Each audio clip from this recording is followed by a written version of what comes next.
আসসালামু আলাইকুম। আশা করি সবাই ভালো আছেন। আমি সাইফুদ্দিন অপূর্ব। গত ৯ জুন যুক্তরাজ্য সফরে গিয়েছে অবৈধ ডক্টর ইউনুস এবং তার দলমল মিলে।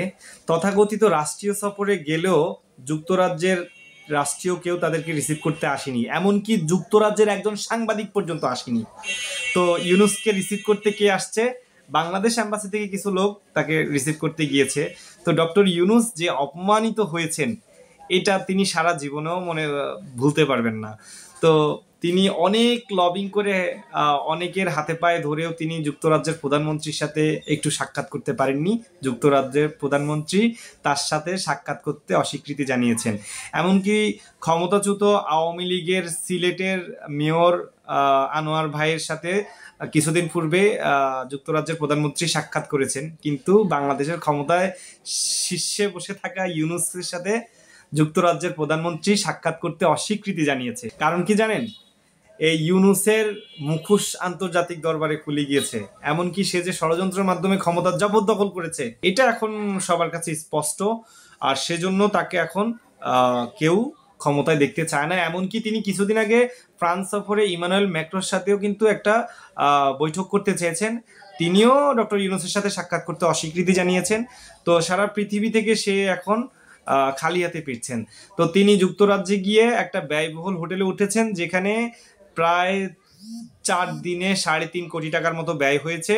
তো প্রধান উপদেষ্টা তিনি সবচেয়ে ব্যয়বহুল কক্ষে ছিলেন, যার প্রত্যেক দিন গুনতে হতো প্রায় 40 লাখ টাকারও বেশি। তো যাই হোক, তিনি রাষ্ট্রের সম্মানের কথা বিবেচনা করে ব্যয়বহুল হোটেলে উঠতেই পারেন, এটাতে আমাদের কোনো প্রবলেম নাই। কিন্তু আমি প্রশ্ন রাখতে চাই, জনগণের টাকা ব্যয় করে তিনি দেশের জন্য কি করলেন? দেশকে কি এনে দিলেন? আজকে কি সে অপমানিত হয়ে বাংলাদেশকে অপমান করে আসেনি সেখানে?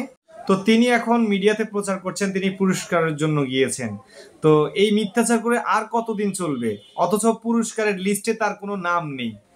তিনি যুক্তরাজ্যে সফরে গিয়েছেন, তিনি বিভিন্ন দেশে রাষ্ট্রের টাকা ব্যয় করে রাষ্ট্রীয় সফরে যান, অথচ সেই দেশের রাষ্ট্রীয় কেউ তাকে রিসিভ করতে আসেন না। আর কতকাল তিনি এই গুজব প্রোপাগান্ডা ছড়িয়ে চলবেন? তিনি লন্ডনে গিয়ে তারেক রহমানের সাথে তিনি মিটিং করছেন। তো তিনি কি পুরস্কার গ্রহণ করার জন্য গেছেন, না তারেক সাহেবের সাথে তিনি দেখা করতে গিয়েছেন? আমি প্রশ্ন রাখতে চাই। আর তিনি কি আলোচনা করেছেন তারেক সাহেবের সাথে? আপনি বলবেন? দয়া করে এটা জাতির কাছে স্পষ্ট করেন যে আপনার উদ্দেশ্য কি। তারেক সাহেবের সাথে আপনি নেগোসিয়েশন করে আর একটু ক্ষমতায় থাকতে চাইছেন? বাংলাদেশের জনগণ আর বেশি দিন আপনাকে ক্ষমতায় রাখবে না ইনশাল্লাহ। তো ইউনূস সাহেব তো আন্তর্জাতিক খেলোয়াড়, অনেক বড় খেলোয়াড়, এই জন্য অনেক বড় বড় বাঁশ তিনি এখন পেছনে নিয়ে এসেছেন। তো যাই হোক, আর কি বলবো, বেচারা এখন বৃদ্ধ বয়সে জায়গায় জায়গায় লাঞ্ছিত হচ্ছে, অপমানিত হচ্ছে। যুক্তরাজ্যের জনগণ তাকে অপমানিত করছে, তার ছবি ডাস্টবিনে লাগিয়ে।